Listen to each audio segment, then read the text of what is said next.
नमस्कार, आप देख रहे हैं 9 भारत समाचार। खबर उधम सिंह नगर के सीमांत खटीमा से है, जहां 17 मिल पुलिस चौकी के अंतर्गत टेढ़ा घाट किसान की 3 बीघा मिट्टी खोद दी गई। खेत स्वामी को यह तक पता नहीं कि अनुमति किसने दी।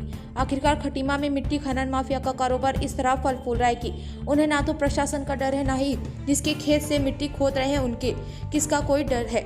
बिना खेत स्वामी की अनुमति के ही उपजाऊ भूमि को खोदकर मिट्टी बेच दे रहे हैं। आखिरकार किसके शहर पर खटीमा में ये मिट्टी खनन माफिया का नंगा नाच चल रहा, यह एक बड़ा सवाल खड़ा होता है।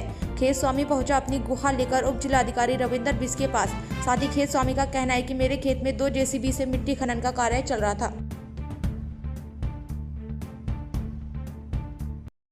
मुझे पता नहीं सर, बगैर परमिशन से मेरे खेत में से सर मिट्टी उठ गई। जब मैं गया वहाँ जाके तब जयपाल सर का ट्रैक्टर चल रहा था गांव का है, उसका मैंने कहा भाई बगैर परमिशन से क्यों उठा रहे कि परमिशन तो मैंने कहा दिखाइए। जब तक फिर जब उनसे बोला तब चलेगा सर वो। तुमने मैंने परमिशन दिखाई, उनसे रोक रहा था, मैंने कहा रोकिए। वो तो एकदम डंपर चला रहे थे सर, भर रहे थे ट्रॉली और उसमें जी सर। कितने जेसीबी थे? 2 जीसीबी और 3 डंपर खड़े थे और 2 चले गए थे सर।